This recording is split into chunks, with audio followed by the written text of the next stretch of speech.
خير يا دكتور، قالوا طلبتني. دكتورة حنان، أنا قبلت الحالات هذه ضمانتك، وكمان كان وضعهم صعب، ضروري تشوف لكم حل. هذه مستشفى استثمارية حق ناس مستثمرين بيحسبوا موازين الربح والخسارة، ضروري يدفعوا جزء. بس يا دكتور أنت عارف إن ما فيش في يدهم، وهم ضحايا حرب، من فين يجيبوا؟ وبعدين أنا قد ضمنتهم براتبي اللي عندكم. يا دكتورة 800,000 عليهم، إيش بيعمل راتبك؟ تجمل يا دكتور، لو ما يجي أبوهم ويرجعوا لك بقية الفلوس.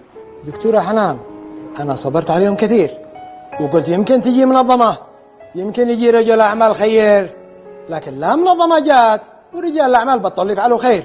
طيب وإذا ما لقيناش المنظمات ولا رجل الخير، نرميه بالمرضى بالشارع؟ أنا ما قلت لك شو اليوم بالشارع، ممكن تنقل اليوم مستشفى حكومي. المشكلة يا دكتور المستشفيات الحكومية حاليا مغلقة، لأنه أغلبها في المناطق اللي فيها الحرب، وإذا لقينا مستشفى يا أما يكون ما فيش فيها كهرباء ولا حتى سراير، المرضى مجدلين في الممرات.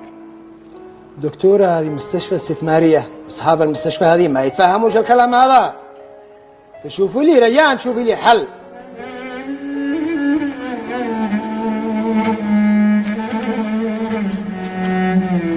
طيب خذ هذه ضمانة. أنا ما بقول لك لا يا دكتورة، بس نعتبره حل مؤقت، ضروري تشوفي لك حل دائم.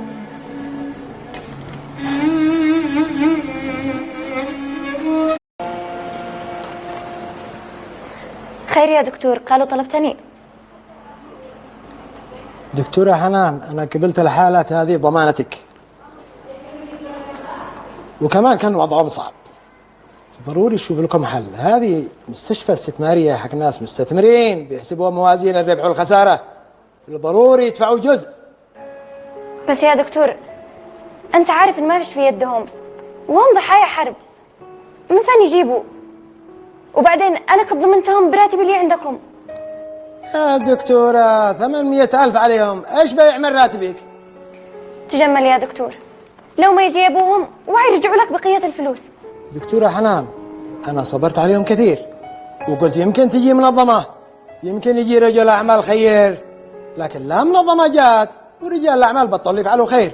طيب وإذا ما لقيناش المنظمات ولا رجل الخير، نرميه بالمرضى بالشارع؟